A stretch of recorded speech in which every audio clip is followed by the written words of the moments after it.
Haleluya. Shalom Bapak Ibu Saudara. Haleluya, puji Tuhan. Ya, kabar baik pasti ya, dari luar biasa.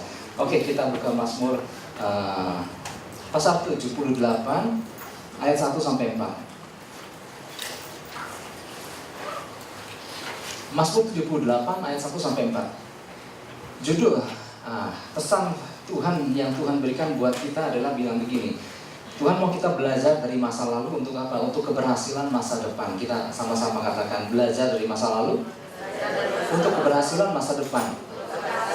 Haleluya.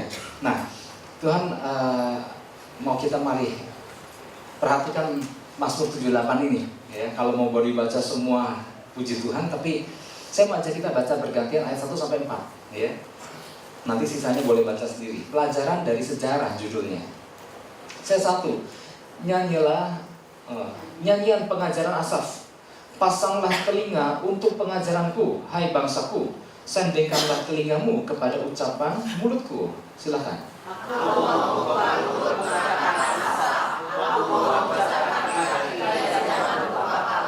Yang telah kami dengar dan kami ketahui, dan yang diceritakan kepada kami oleh nenek moyang kami.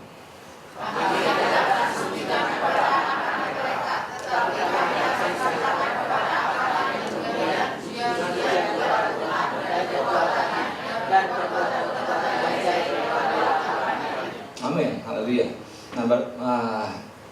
Tuhan mau kita belajar sejarah, ya. Tuhan mau kita belajar dari masa lalu. Belajar dari, ini pemazmur ya, di dalam Mazmur 78 ini. Pemazmur ini belajar daripada para pendahulunya di masa lalu, ya.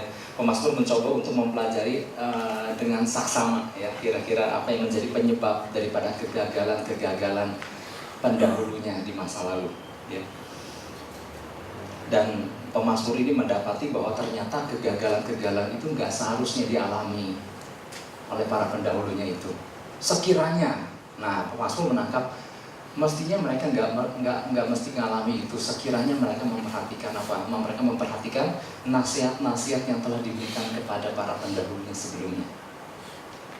Pemazmur menangkap bahwa harusnya mereka nggak semestinya mengalami itu. Sekiranya mereka apa? Mereka belajar memperhatikan ada peristiwa yang serupa yang pernah dialami oleh orang lain di masa lalu. Sekiranya mereka memperhatikan peristiwa-peristiwa pernah terjadi sama orang lain, tentunya mereka nggak perlu ngulang sehingga mengalami kesalahan dan kegagalan yang sama. Nah, itu yang pemazmur dapatkan. Perlu kita ketahui Bapak Ibu Saudara bahwa Tuhan itu bukan pribadi yang semena-mena membiarkan seseorang mengalami kegagalan. Tuhan itu bukan pribadi yang membiarkan begitu aja biar jatuh dalam dosa. Enggak. Tapi Tuhan terus akan memberikan apa? Memberikan nasihat-nasihatnya terlebih dahulu, peringatan-peringatannya terlebih dahulu, supaya apa? Supaya orang jangan jatuh. Tuhan pasti dengan segala caranya Dia akan lewat orang ini untuk memperingatkan, lewat orang ini kasih nasihat dan lain-lain, supaya apa? Supaya enggak terjadi pengulangan kesalahan dan kegagalan. Misalnya contoh gini, minggu lalu pesan Tuhan apa buat kita? Tuhan mau suruh kita belajar dari Yudas, Bapak Ibu Saudara. Dari kegemilangannya Yudas dan kegagalannya Yudas. Dengan tujuan apa sih? Supaya kita jangan jadi Yudas, maksudnya begitu. Tuhan suruh kita belajar, apa nih? Sisi-sisi luar biasanya dari seorang yang bernama Yudas. Tapi juga belajar dari sisi-sisi kenapa nih Yudas bisa gagal sampai bisa tega-teganya jual Tuhan murah lagi. Dengan tujuan apa? Supaya kita jangan jual Yesus di zaman yang modern ini, Bapak Ibu Saudara. Nah, kalau minggu ini pesan Tuhan bilang bahwa Tuhan mau kita yuk belajar dari masa lalu. Belajar dari pendahulu-pendahulu kita di masa lalu. Dengan tujuan apa sih? Dengan tujuan supaya kita belajar kegagalan mereka, keberhasilan mereka. Dengan tujuan apa? Supaya kita mengalami kegemilangan di masa kini dan di masa yang depan. Katakan amin. Ya, tujuannya supaya apa? Supaya belajar, Bapak Ibu Saudara. Pak, tapi kan ada Alkitab bilang, lupakanlah masa lalu, tanggalkanlah masa lalu. Benar, Alkitab memang ada yang bilang begitu. Tetapi itu ditujukan supaya apa? Ada kan orang-orang yang hidup di zaman sekarang, tapi menghidupi masa lalu. Nggak bisa lepas dari masa lalunya, dari kegagalannya. Akhirnya tinggal di masa lalu. Nah, Tuhan mau gini Bapak Ibu Saudara. Tuhan mau Kita menjadi orang-orang yang apa? Masa depan kita ini masa depan nih, saya ceritanya, saya berdiri di posisi masa depan kita ini ditentukan oleh hari ini ketika kita mau belajar tentang masa lalu. Jadi yang masa depan itu ditentukan hari ini, apa kita mau belajar nggak dari yang lalu. Seorang pecundang adalah seorang yang hidup di masa lalu. Tapi seorang pemenang adalah seorang yang belajar dari masa lalu. Katakan amin. Amin. Dikatakan losers live in the past, tapi winners learn from the past. Nah ini yang Tuhan mau supaya kita belajar sesuatu dari apa? Hal-hal yang pernah terjadi. Tuhan mau kita belajar tentang sejarah dulu itu, ya. Supaya apa? Kegagalan dan keberhasilannya kita pelajari. Oh, ini tuh yang bikin mereka gagal. Ya jangan lakukan. Oh, ternyata ini loh kunci keberhasilan mereka. Nah, ini kita pelajari apa sih kunci-kuncinya begitu. Memang menghadapi hidup yang penuh tantangan ini, Bapak Ibu Saudara, inilah yang Tuhan mau juga kita juga belajar dari pendahulu kita, belajar dari masa lalu kita, belajar dari orang-orang terdekat kita yang pernah menjalani lebih awal dari kita. Tuhan mau kita belajar tentang itu. Misalnya di Alkitab kan, misalnya kayak Daud, contoh asalnya Daud kan ada masa-masa di tengah pergumulannya yang begitu berat. Ada satu ayat di dalam kitab Mazmur kan dia merasa dirinya ditinggalkan, seolah-olah ditinggalkan Tuhan di dalam kesendiriannya. Nah, apa yang Daud lakukan ketika dia menghadapi kondisi seperti itu? Dia akan nengok ke belakang. Dan ada ayat-ayat di dalam Mazmur di mana dia waktu nengok ke belakang, dia jadi kuat lagi. Dia ingat dulu dia pernah mengalami masa-masa itu bahkan lebih berat, tapi di situ Tuhan tolong dia. Jadi waktu dia lihat ke masa lalu, wow, ternyata dia yakin banget betapa Allah yang sama itu, yang dulu pernah tolong dia percaya ada Allah yang sekarang yang akan tolong dia juga. Itu yang membuat dia menjadi kuat ketika apa? Dia nengok sebentar ke masa lalu dan belajar sesuatu dari situ. Nah ini loh Bapak Ibu Saudara, ini jadi pesan Tuhan buat kita Bapak Ibu Saudara. Tuhan mau kita belajar dari apa yang pernah terjadi di masa lalu agar kemudian apa? Kita nggak mengulangi kesalahan yang sama. Tuhan mau kita belajar supaya apa? Dengan tujuan supaya kita ngalami kemenangan yang gilang gemilang. Ya, kalau minggu lalu kita belajar tentang Yudas, minggu ini Tuhan mau kita belajar lebih banyak lagi tokoh-tokoh di masa lalu, para pendahulu-pendahulu kita yang zaman lampau, yang zaman yang gak terlalu lampau. Tuhan mau kita pelajari itu untuk bekal kita, karena ada hari depan yang harus kita jalani Bapak Ibu. Nah sekarang yang pertama, ada 3 hal minimal yang kita mau pelajari. Apa sih yang dimaksud belajar dari masa lalu? Yang pertama adalah belajar dari sejarah bapak-bapak pendahulu kita di masa lampau. Kalau dibilang bapak-bapak, itu nggak selalu harus laki Bapak Ibu Saudara. Cuman istilah di Alkitab itu selalu pakai istilah bapak-bapak. Kita buka Mazmur 78 ayat 3.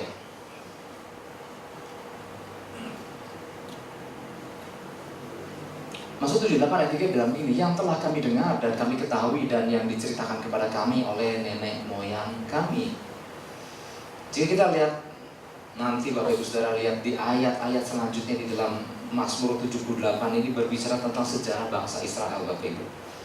Nah, yang disajikan itu nggak selalu yang bagus-bagus aja ya. Alkitab namanya juga jujur. Yang diceritakan bukan yang bagus-bagusnya aja, tetapi juga yang jelek-jeleknya, yang gagal-gagalnya juga diceritakan sekalian. Supaya apa? Supaya kita belajar. Tapi kalau kita boleh ambil kesimpulan, sebetulnya gini, memang sih kita dulu belajar supaya jangan mengulang kegagalan yang pernah dilakukan nenek moyang. Tetapi juga Tuhan mau kita perhatikan, mereka juga banyak yang berhasil ya. Belajar, apa sih kunci untuk mengalami keberhasilan? Nah, kalau disimpulkan, Tuhan mau bilang gini, bahwa mereka gagal seringkali ketika mereka mengabaikan perintah Tuhan. Kesimpulannya itu, mereka berhasil karena mereka apa? Mereka menangkap perintah Tuhan dan mereka lakukan. Sebenarnya kuncinya cuma itu Pak. Kuncinya apakah mau taat sama firman Tuhan, mau taat perintah Tuhan, apa nggak mau taat perintah Tuhan. Nah kalau kita lihat dari sejarah zaman dulu, kegagalan kan selalu gitu ketika mengabaikan firman Tuhan, perintah Tuhan. Dan keberhasilan ketika mau taat sama firman Tuhan. Sebetulnya kan berkisar di situ, Bapak Ibu Saudara. Ya. Nah, Tuhan mau kita belajar sejarah. Nah ternyata Alkitab kan juga sejarah, Bapak Ibu Saudara. Alkitab kan ternyata kitab sejarah juga. Karena Alkitab mengandung masa lalu. Alkitab juga mengandung masa sekarang. Alkitab juga mengandung masa yang akan datang. Nah Tuhan mau kita, kalau mau belajar pada pendahulu kita, belajar di mana? Belajar di Alkitab. Karena di Alkitab mencatat kunci-kunci itu, keberhasilan dan kegagalannya. Nah apa yang dapat kita lakukan, Bapak Ibu Saudara? Di Alkitab kita bisa baca gini. Kalau mau mempelajari bagaimana seorang yang dulunya sangat diberkati Tuhan ternyata bisa jatuh dalam dosa dan meninggalkan Tuhan. Nah ternyata Alkitab ada. Nah kita belajar. Misalnya tokoh yang bernama siapa? Salomo. Seorang yang begitu luar biasa di dalam Tuhan. Seorang yang sangat diberkati tetapi kemudian bisa jatuh dalam dosa. Nah kenapa Salomo bisa jatuh dalam dosa? Kalau kita perhatikan ternyata dimulai dari Salomo mulai melanggar perintah Tuhan sedikit demi sedikit loh, sedikit demi sedikit. Dari yang tadinya punya istri 1 tambah sedikit jadi 1000, tambah 03. Dari yang namanya menyembah Tuhan mulai tambah sedikit, tambah 1 berhala, tambah 1 dewa, akhirnya menyembah seluruh dewa-dewa istri, seluruh berhala-berhala istri. Dimulai dari apa? Dimulai ketika mulai mengabaikan perintah Tuhan. Itulah akhirnya menyebabkan kejatuhannya, kegagalannya. Yudas juga kan kurang lebih begitu Bapak Ibu Saudara di Perjanjian Baru. Yang tadinya gemilang, yang tadinya bersama-sama dengan Yesus, dengar pengajaran langsung dari Yesus dan melihat perkara-perkara yang dahsyat, melihat Yudas itu bukan cuma melihat mujizat yang dilakukan Yesus loh Bapak Ibu Saudara. Dia juga bukan cuma juga mengalami mujizat, dia juga melakukan mujizat loh. Karena dikatakan Alkitab bahwa kepada murid-murid diberikan kuasa untuk melakukan tanda-tanda. Ternyata Yudas kan melakukan, dan Yudas hidup di masa-masa kegemilangan itu. Tapi toh kemudian jatuh juga. Kemarin minggu lalu kan kita udah bahas tuh semingguan. Kenapa sih Yudas gagal? Kenapa sih Yudas akhirnya jual Yesus? Nah di situ makanya kalau belajar itu dari mana? Dari Alkitab. Ternyata Alkitab mengandung sejarah. Nah Tuhan mau kita belajar daripada bapak-bapak ini. Apa sih kunci kegemilangannya? Apa sih membuat dia jatuh? Kalau kita mau belajar, Bapak Saudara, bagaimana seorang yang dulunya hidup dalam dosa, namun ketika bertobat menjadi seorang yang diberkati Tuhan. Kalau bicara dulu masa lalu dosa kan nggak jauh dari kita, dari saya lah, Bapak Saudara. Dulunya dosa, kemudian mengenal Kristus dan mengalami kan hal-hal yang luar biasa. Nah kalau kita lihat kan di Alkitab juga ada belajar dari salah satu tokoh namanya juga Daud. Daud kan pernah melakukan dosa yang kalau dipikir-pikir juga dosanya ini gak main-main. Tetapi apa yang dilakukan Daud kan Daud bertobat. Dan kemudian akhirnya menjadi seorang yang buat Tuhan ini sangat berkenan di hati Tuhan. Ini Daud ini. Kemudian ada juga yang namanya Petrus. Petrus juga gak main-main loh. Kalau Yudas jual 30 keping, Petrus nyangkal. Tapi kemudian akhirnya kan Petrus sadar dan mengakui. Dan kemudian Tuhan pakai luar biasa Petrus. Nah itu belajar di mana? Dari kitab sejarah ini. Ada tuh tokoh bapak-bapak pendahulu kita, Bapak Ibu Saudara. Nah kalau mau belajar tentang iman, ada orang yang sekalipun gak punya dasar untuk berharap, tapi percaya dengan apa yang Tuhan janjikan. Ternyata ada satu bapak di situ namanya Abraham. Fakta benar-benar udah nggak mungkin punya anak, tapi dia tetap percaya juga. Kalau kita mau belajar banyak ya di situ di Alkitab Bapak Ibu Saudara ya. Ketika hidup dalam ketaatan, lihat buah apa yang dihasilkan. Ketika Abraham disuruh Tuhan korbankanlah Ishak. Waduh itu berat banget, udah nunggunya lama dikorbankan pula Bapak Ibu Saudara. Tetapi dengan ketaatan Abraham lakukan itu dan lihat apa yang terjadi di balik ketaatan itu. Kan hal-hal yang luar biasa. Kemudian masih banyak lagi Bapak Ibu Saudara. Ketika seorang jatuh dalam dosa, kemudian dia tutupi dosa itu dengan dosa lagi, dia tutupi dosa itu dengan dosa lagi, sehingga keadaan menjadi lebih kusut lagi. Ya belajar lagi sama Daud. Sehingga ketika suatu hari kita melakukan kesalahan, sadar dan akui, jangan tutupi lagi dosa, tutupi lagi dosa, tutupi lagi dosa. Nah dari hal-hal itulah kita bisa belajar banyak tentang kegagalan-kegagalan mereka dan keberhasilan-keberhasilan mereka. Bahkan Rasul Paulus juga, Bapak Ibu Saudara, dia sempat tulis juga di dalam 1 Korintus 10 ayat 11. Rasul Paulus juga ajak kita untuk belajar sesuatu hal yang penting dari bangsa Israel waktu perjalanan keluar dari Mesir menuju tanah perjanjian. Kan banyak perkara yang dilakukan oleh bangsa Israel, dan di situ Rasul Paulus peringatkan jemaat di Tuhan di Korintus. Di situ dikatakan semuanya ini telah menimpa mereka sebagai contoh dan dituliskan untuk menjadi peringatan bagi kita yang hidup pada waktu di mana zaman akhir telah tiba. Itu buat apa? Buat peringatan buat kita yang hidup di zaman sekarang, di zaman akhir. Supaya apa? Kita nggak mengulang kesalahan yang sama. Karena ternyata di situ kan, kalau ini kan 1 Korintus 10 ayat 11, kalau kita baca ayat 6, ayat 7, ayat 8, ayat 9, ayat 10-nya, itu kan di situ kan Rasul Paulus kan sebutkan, jangan engkau mengingini hal-hal yang jahat. Nah, mulai kita belajar sesuatu, kalau kita menginginkan ini termasuk hal yang jahat apa enggak? Nah, mulai kita belajar sesuatu di situ.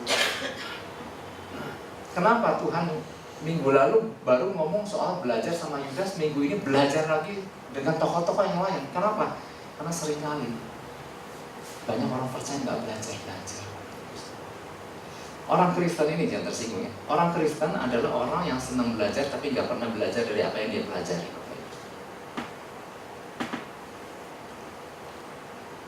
Kelihatan mukanya kan? Ini cuma satu statement aja Bapak Ibu Saudara. Ya. Oke. Nah, sampai lupa. Lalu Rasul Paulus bilang jangan menyembah berhala. Kenapa? Itu bangsa Israel itu menyembah berhala waktu perjalanan itu. Lalu Rasul Paulus bilang apa? Jangan melakukan percabulan. Karena di situ ada dampaknya. Satu hari tewas 23.000 orang. Nah, oleh sebab itu kita belajar. Apakah yang kita beli ini barang cabul? Apa yang kita jual adalah barang cabul? Apa yang kita pegang adalah barang cabul? Apa yang kita ingini sesuatu yang cabul? Pelajari di situ sampai jatuhnya air. Karena ternyata Alkitab Rasul Paulus sudah bilang itu gara-gara soal cabul satu hari tewas 23.000 orang. Artinya nggak main-main itu. Lalu kemudian Rasul Paulus bilang jangan mencobai Tuhan. Akibatnya ada orang-orang waktu itu tewas dipagut ular. Nah yang kita lakukan sekarang buat aku nyobain Tuhan nggak? Aku lagi nyobain Tuhan. Nah kita belajar sesuatu. Kemudian ada lagi jangan bersungut-sungut. Karena ternyata bangsa Israel ada yang dibinasakan oleh malaikat Tuhan gara-gara bersungut-sungut. Nah kita belajar apakah yang kita lagi ucapkan, yang lagi kita perbincangkan dengan teman-teman kita ini sungut-sungut atau bukan? Apa yang aku lagi katakan sama anggota keluarga, ini sungut-sungut atau bukan? Nah inilah Tuhan mau kita pelajari. Di poin yang pertama Tuhan mau kita belajar dari bapak-bapak terdahulu kita. Belajarlah kegagalan mereka, belajarlah dari keberhasilan mereka. Nah ternyata kan tadi saya bilang poin satu ini ada dua bagian. Yang tadi kan belajar kepada bapak-bapak itu. Yang kedua, Tuhan mau lagi ketika kita lagi mempelajari kitab sejarah ini, mempelajari Alkitab ini, Bapak Ibu Saudara, Tuhan mau kita belajar sesuatu. Temukan Kristus dalam setiap peristiwa demi peristiwa. Temukan Kristus di dalam setiap tokoh-tokoh yang lagi kita baca dari awal Alkitab sampai akhir Alkitab. Temukan Yesus. Karena ternyata Alkitab bicara tentang Yesus, katakan kami. Dan Tuhan menyatakan dirinya sebagai Yesus bukan hanya cuma di perjanjian baru saja, tetapi juga di perjanjian lama, bahkan sejak sebelum dia dijadikan, Yesus sudah nyatakan dirinya di situ. Makanya kalau dikatakan kitab sejarah, Bapak Ibu Saudara, Alkitab itu kitab sejarah. Sejarah itu dalam bahasa Inggrisnya apa sih Bapak Ibu? History. History itu diambil dari bukan satu kata, loh, dua kata. His story. Kisah tentang Yesus. Nah Tuhan mau kita belajar sambil baca Alkitab. Temukan, banyak kita menemukan Yesus di dalam setiap peristiwa Bapak Ibu Saudara. Misalnya di zaman Adam, waktu Adam jatuh dalam dosa, kemudian kan ada kulit yang disembelih, hasil dari binatang yang disembelih. Artinya apa? Ketika dosa terjadi, ada domba yang dikorbankan untuk menutupi rasa malu itu. Itu berbicara tentang apa? Temukan Kristus di situ. Berbicara tentang karya penebusan Kristus. Waktu Abraham hendak disuruh Tuhan mengorbankan anaknya Ishak yang satu-satunya, katanya di situ. Temukan Kristus di situ. Waktu peristiwa Nuh, bahwa ada penyelamatan, ada karya penyelamatan di tengah manusia yang berdosa. Temukan karya Kristus di situ. Ketika Musa menyelamatkan, memimpin bangsa Israel keluar dari perbudakan Mesir menuju tanah perjanjian, temukan Kristus di dalam peristiwa itu. Waktu Harun dipilih sebagai imam besar, temukan Kristus di situ. Waktu Habel kasih persembahan yang berkenan kepada Allah, ada Kain yang bunuh, temukan peristiwa Kristus di situ. Artinya Kristus ditemukan di setiap peristiwa Bapak Ibu Saudara. Kan luar biasa. Nah, itu poin yang pertama, belajar daripada bapak-bapak pendahulu kita di masa lampau. Yang kedua, belajar dari sejarah bapak-bapak yang menjadi orang tua kita. Tadi kan di awal saya bilang, kalau bilang bapak-bapak nggak selalu laki, ada ibu. Cuman istilahnya selalu bapak-bapak. Nah, Tuhan mau kita belajar juga dari sejarah para orang tua kita dulu. Kita lihat Mazmur 78 ayat 4.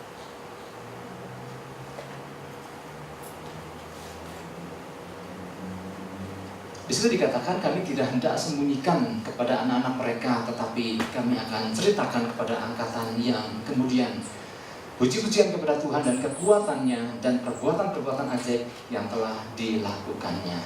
Berbicara dari generasi orang tua ke generasi anak. Nah, Bapak Ibu Saudara, keberadaan kita hari ini sebagaimana kita ada, ini nggak bisa disangkal. Kita ini produk dari orang tua kita, Bapak Ibu Saudara. Entahkah hal-hal yang baik yang mereka ajarkan, entahkah hal-hal yang buruk yang tanpa mereka sadari mereka telah ajarkan kepada kita, karena mereka mungkin sebagian daripada mereka belum hidup di dalam Kristus.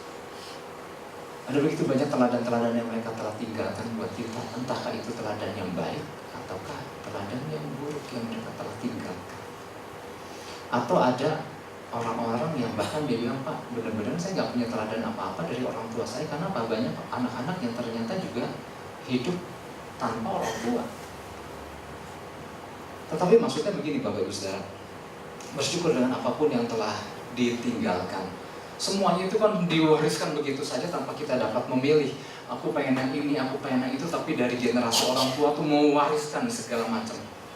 Mau yang baik, mau yang buruknya, semua dilimpahkan begitu. Dan kita terima begitu aja. Dan hari ini masih banyak orang-orang hidup dalam kekecewaan dengan orang tuanya. Kenapa orang tua saya tega melakukan ini? Tetapi gini Bapak Ibu Saudara, apapun yang telah diwariskan, percayalah hari ini di dalam Kristus kita semua ada ciptaan yang baru, katakan. Yang lama sudah berlalu, yang baru sudah datang. Jangan lagi hidup di dalam kekecewaan, tapi belajar sesuatu. Maksudnya, oh dulu orang tuaku mengajarkan yang salah. Aku ngerti sekarang, untuk aku jangan lakukan yang itu, karena aku udah ngerti kebenaran firman Tuhan. Ketika kita melihat kegagalan mereka, oh itu loh yang menjebak mereka gagal, jangan ulangi. Seringkali kan tanpa disadari terjadi pengulangan. Ketika saya melayani seorang anak muda dulu di masa lalu, ternyata dia bilang, Pak, apa yang saya benci dari orang tua saya, itu yang saya ulangi hari ini, katanya. Ternyata apa yang dia lihat, yang dilakukan orang tuanya terhadap mamanya, terhadap siapapun, dia akan lihat. Dan dia benci apa yang dilakukan oleh bapaknya. Dan hari ini dia mengulang hal yang sama, nggak belajar. Nah, Tuhan mau kita belajar kesalahan daripada orang-orang tua kita dulu, sekaligus pelajari keberhasilan. Ada prinsip-prinsip apa sih yang mereka lakukan? Seringkali tanpa mereka sadari juga ada prinsip-prinsip kebenaran juga yang mereka lakukan. Nah, itu belajar sesuatu, tangkap di situ. Belajar dari orang-orang tua, bapak-bapak yang melahirkan kita. Jadi jangan berkutat lagi dalam kekecewaan, kepahitan, kemarahan. Di Alkitab ada satu contoh, meskipun ini sebenarnya bisa dipakai untuk contoh di poin 1 tentang bapak-bapak pendahulu kita di masa lampau, tetapi saya mau ambil contoh ini Inilah contoh seorang yang bernama Elisa. Elisa, ada beberapa tokoh yang mereka punya orang tua asli, tetapi nggak pernah diceritakan bahwa orang tua kandung ini mewariskan sesuatu yang luar biasa, tapi mereka belajar daripada bapak-bapak yang lain. Dan mereka berhasil, bagus. Yosua nggak pernah diceritakan bahwa dia punya orang tua kandung yang ngajari dia, tetapi dia belajar dari satu tokoh, bapak rohani yang bernama Musa. Oke, saya mau fokus di dalam Elisa ini. Ini kan, Bapak Saudara ingat lah ya tentang peristiwa bagaimana Elia ini punya murid itu bukan cuma Elisa aja, dia punya murid banyak Bapak Ibu Saudara. Tetapi yang mau belajar itu satu, Elisa. Belajar tentang gurunya yang akhirnya menjadi bapaknya, bapak rohaninya. Dan Elisa belajar banyak. Apakah Elia seorang yang sempurna? Oh, kita tahu juga bahwa Elia juga banyak kelemahan, tetapi dia juga punya hal-hal yang dahsyat. Dan ini yang ditangkap dan dipelajari oleh Elisa. Kalau kita lihat di dalam peristiwa berangkatnya Elia naik mau dijemput ya, kereta berapi itu di dalam 2 Raja-Raja pasal yang kedua, kan kita ingat Elisa kan terus mau ikuti Elia yang adalah bapaknya sampai dia melihat keberangkatan Elia. Dibandingkan murid-murid yang lain yang nggak gitu peduli, yang nggak gitu mau belajar dari tokoh yang namanya Elia ini, tetapi Elisa ini terus belajar.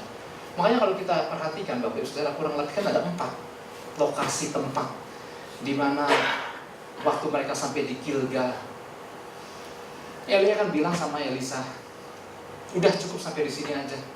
Terus Elisa bilang apa? Enggak, aku mau ngikut engkau. Jangan mau tinggal di Gilgal. Ternyata setiap tempat ini adalah punya makna rohaninya Bapak Ibu. Gilgal itu adalah satu lokasi di mana ketika bangsa Israel menginjakkan kaki, mereka tinggal pertama kali di sebuah tempat nama Gilgal. Gilgal adalah tempat awal mula.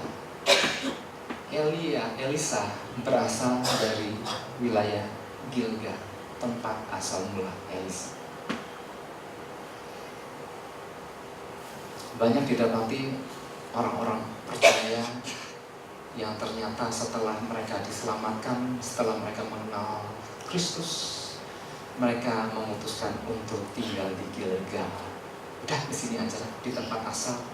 Ini berbicara diam di tempat awal. Udah begitu aja. Yang penting saya udah diselamatkan. Tapi yang namanya Elisa, enggak. Aku enggak mau cuman diam di tempat aja. Aku mau terus bergerak, aku mau terus tumbuh, aku ingin melihat apa yang Elia lakukan selanjutnya. Lalu mereka sampailah di sebuah tempat yang bernama Betel. Elia bilang, udah tinggallah di Betel sini. Oh enggak, kata Elisa, aku mau ikut engkau terus. Ternyata Betel juga punya makna Bapak Ibu Saudara. Dan kita tahu lah ya, waktu Yakub pergi ke tempat Laban, dia kan sempat berhenti di wilayah Betel dan ngalami perkara supranatural yang luar biasa.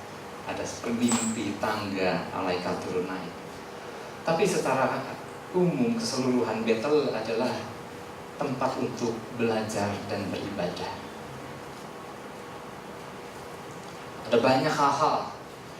Para nabi-nabi belajar khotbah di Betel. Ada pesan-pesan Tuhan di Betel. Nah, pada banyak orang Kristen ternyata cukup puas untuk tinggal di Betel. Yang penting kan saya udah ibadah Pak. Yang penting kan saya suka dapat pernyataan Tuhan dari hamba-hamba Tuhan yang menyatakan hal-hal itu. Tapi buat Elisa, enggak, aku ingin maju lebih lagi. Katakan amin. Dia gak puas untuk duduk di dalam sebuah ruangan yang hanya sekedar ibadah dan belajar, tapi dia juga mau keluar untuk mempraktekkan apa yang dia pelajari, melakukan hal-hal yang luar biasa lebih lagi yang Tuhan percayakan.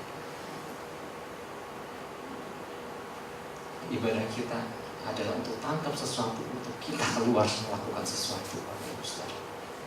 Elisa nangkep banget bahwa dia gak cuma sekedar diam di sebuah ruangan dan belajar dan beribadah aja, Tapi dia juga percaya dan Tuhan punya tujuan yang luar biasa dalam kehidupannya. Maka waktu Elia bilang tinggal di Betel, enggak, aku mau terus melangkah.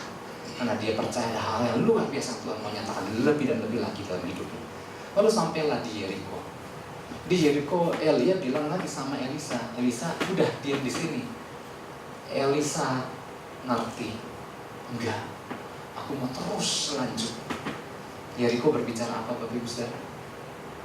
Waktu bangsa Israel masuk nggak lama ke tanah perjanjian, ada satu tantangan yaitu kota besar Yeriko ini Bapak Ibu Saudara. Dan disitulah kalau bicara Yeriko ada bicara tentang kemenangan yang luar biasa bangsa Israel.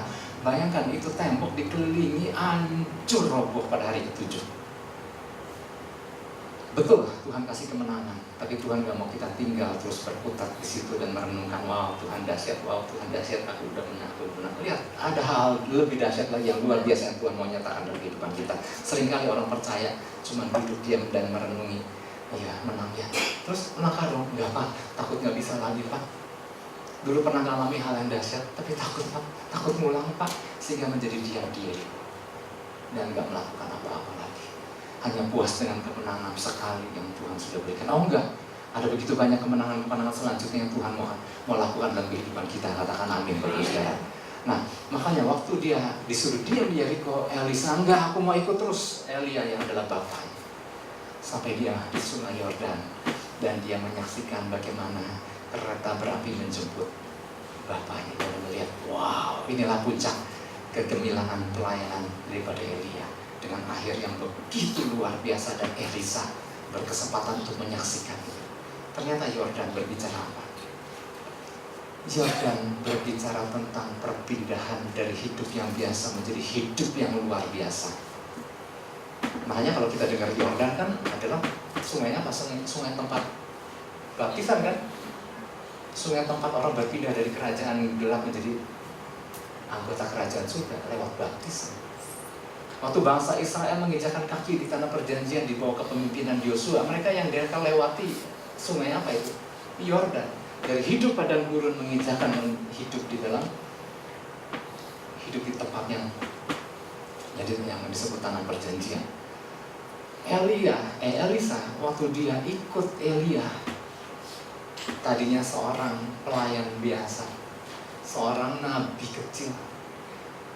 Ketika dia terus ikut sampai Yordan, terjadi perubahan status menjadi seorang nabi yang luar biasa dengan pengurapan berganda. Ketika dia mau belajar dari satu pribadi yang namanya Elia, yang gak lain adalah bapaknya. Seorang anak bisa jadi luar biasa ketika dia mau belajar sesuatu dari orang tuanya, Bapak Ibu Saudara. Elia bukan dikatakan tadi seperti katakan, bukan seorang yang sempurna. Elia punya banyak kelemahan, tapi Elia juga banyak kedahsyatannya, Bapak Ibu Saudara. Waktu Elisa seorang anak mau belajar, lihat apa terjadi dalam kehidupan Elisa. Elisa menjadi luar biasa. Nah, poin 1 tentang belajar sama bapak-bapak pendahulu kita di masa lampau. Poin 2, belajar sama bapak-bapak yang adalah orang tua kita, belajar dari sejarahnya mereka. Poin yang ketiga, Bapak Ibu Saudara, kalau kita aja disuruh belajar sama bapak-bapak pendahulu, kalau kita ya disuruh belajar sama bapak-bapak yang adalah orang-orang tua kita. Yang ketiga, Bapak Ibu Saudara, belajarlah menjadi bapak-bapak yang membuat sejarah buat anak-anak kita. Katakan amin. Ternyata ada anak-anak kita yang terus dari sejak mereka lahir menyaksikan kita. Jangan sampai mereka mengalami pengulangan. Kalau Elisa bisa belajar, buang yang salah, ambil yang bagus, jadi luar biasa. Tapi ternyata orang-orang di generasi kita pun banyak yang akhirnya kecewa dengan orang tuanya dan akhirnya memutuskan untuk nggak jadi apa-apa. Nah, jangan peristiwa itu terjadi lagi di anak kita. Gara-gara mereka melihat, kita bersyukur untuk anak-anak kita karena apa? Mereka lahir ketika kita udah di dalam Kristus semua, Bapak Ibu. Hari ini kita di dalam Kristus. Zaman kita dulu, saya kenal Kristus saja waktu umur 30. Nah, jangan lagi pengulangan terjadi di generasi anak-anak kita di mana mereka masih lihat, oh bapaknya cuma bisa perintah doang ke gereja, bapaknya nggak pernah ke gereja. Bapaknya cuma nyuruh baca Alkitab doang, tapi bapaknya nggak pernah baca Alkitab, nyuruh doa mulu. Tapi bapaknya nggak pernah doa. Bapaknya udah bilang, nah jangan ngerokok, ya ngerokok itu jelek. Tapi bapaknya ngerokok katanya. Ini buat anak-anak bingung. Nah bagian kita adalah menjadi bapak-bapak pembuat sejarah buat anak-anak kita, sehingga mereka belajar sesuatu. Wow, ada sesuatu yang dahsyat yang orang tuaku wariskan buat aku, dan aku belajar sesuatu, sehingga mereka masa depan mereka menjadi pribadi-pribadi yang dahsyat. Kita ingat cerita tentang Yosua, Bapak Ibu Saudara. Yosua sadar dulu dia belajar banyak dari Musa. Oleh sebab itu dia ketika dia mau menyeberang sungai Yordan, dia mikir generasi selanjutnya setelah dia. Ini saya pernah bawakan dulu ya, barangkali sebagian kita masih ingat. Yosua sempat mikir tentang generasi selanjutnya. Jangan dia aja nih belajar sama pendahulu-pendahulu yang, tapi dia mikir apa yang anak kita pelajari dari kita, kata Yosua. Oleh sebab itu ketika bangsa Israel nyebrang sungai Yordan, ketika rombongan terakhir nyebrang menginjakan kaki di tanah perjanjian sebelum sungai menyatu kembali, sungai Yordan kan membelah waktu mereka nyebrang. Sebelum sungai menyatu kembali, Yosua bilang, panggil ke 12 kepala suku daripada suku-suku Israel. Tolong satu-satu angkat itu batu dari dasar laut, dari dasar sungai. Angkat itu batu dan kemudian bawa ke darat dan tumpuk menjadi suatu tugu. Itu kalau kita membaca di dalam Yosua pasal yang keempat ayat yang ke-6. Yosua keempat ayat 6. Kita lihat ya. Yosua yang keempat ayat yang ke-6. Tujuannya apa sih? Nah Yosua bilang supaya ini menjadi tanda di tengah-tengah kamu jika anak-anakmu bertanya di kemudian hari, apakah artinya batu-batu ini bagi kamu? Yosua jauh-jauh udah mikirin apa yang akan dipikirkan anak-anak kita, apa yang akan dipikirkan generasi selanjutnya setelah kita. Jangan sampai mereka punya cerita ulangan yang buruk tentang orang-orang tuanya. Nah oleh sebab itu Yosua bilang, yuk kita bangun tugu. Tujuannya apa? Nanti ini anak pasti nanya, ini tugu apa sih? Pak ini tugu dari mana sih? Pak tugu ini artinya apa sih? Ma kenapa batu-batu ini kok batu-batu yang gak pernah aku jumpai di sekitar. Nah di situ para orang tua bisa menjawab, nah ini batu diambil dari dasar sungai Yordan. Sehingga anak melanjutkan bertanya, dari dasar sungai Yordan? Kan dulu belum ada alat buat nyelam, kan belum ada alat buat tabung oksigen. Kok bisa nyelam? Oh enggak nak, dulu sungai Yordan tuh belah. Wah, terbelah. Dulu waktu papa mama menanggapi perintah Tuhan, mama, papa taat. Waktu kaki para imam menginjak air sungai Yordan itu membelah. Dan kami nak bersama seluruh bangsa Israel menyeberang di tanah yang kering ketika sungai terbelah. Wow, mama nyebrang, laut terbelah, papa melihat laut terbelah. Iya, kami lakukan itu dalam ketaatan. Itulah sebabnya kita ambil bukti bahwa sungai itu pernah terbelah. Kami ambil batunya, kami tumpuk menjadi tubuh. Setelah mama papanya cerita, anaknya terkagum-kagum, dahsyat banget orang tuaku, dahsyat banget Tuhan nih orang tuaku. Dan betapa luar biasa ketaatan papa mama, sehingga hal yang luar biasa terjadi, anak dibuat terkagum-kagum. Bapak Ibu Saudara, kita lagi bikin sejarah yang luar biasa buat anak-anak kita. Katakan amin. Kita udah cukup belajar di generasi kita. Jangan anak-anak kita hilang, sehingga ada yang menjadi kecewa. Orang tuaku gak pernah ngajar apa-apa, orang tuaku gak pernah ngasih contoh apa-apa. Tuhan mau hari ini Bapak Ibu Saudara, seberapapun usia kita, yang pertama Tuhan mau kita belajar dari sejarah bapak-bapak pendahulu kita, yaitu dalam arti kata belajar dari Alkitab. Ada begitu banyak contoh-contoh. Ini bicara buat saya Bapak Ibu dan Saudara. Belajar dari bapak-bapak pendahulu kita, dari orang tua kita, dan jadilah pembuat sejarah buat anak-anak kita yang mau katakan amin. Dan kita beri tepuk tangan buat